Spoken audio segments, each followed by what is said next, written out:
Sababni sadii hiyyummaa si fiddi.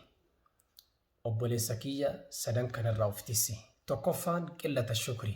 Galata isaa xiqqeessuudha. Galata Rabbii. Haaluma ati baay'ee isaa deemtuun galata Rabbii. Rabbiinis qananii isaatii fi rizqii isaa siif dabalaa deema. Rabbiinuu suuraa Ibraahim keessatti la'in shakartum la aziidannakum.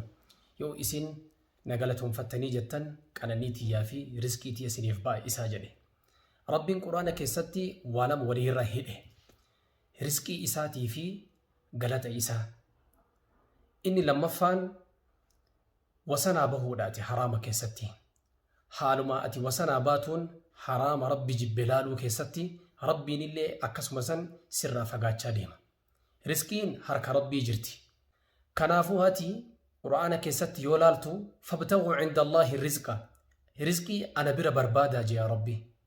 Ati harama keessatti wayta wasanaa baatu tunaaqid haadihi al-aaya aayatana diigdee jirta. Waman yattaqi Allaaha yaj'al lahu makhraja. Nama nu sodaatee jedhe tumsa isaaf kenninaa jea Rabbi. Wayarzuquhu min haythu laa yahtasib. Isaaf irra bakka inni hin beeynen hireellee. Asirrattis Rabbiin sodaa isaatii fi rizqii isaallee walirra hidhe akkuma gaarii fi fardi walirra hidhame.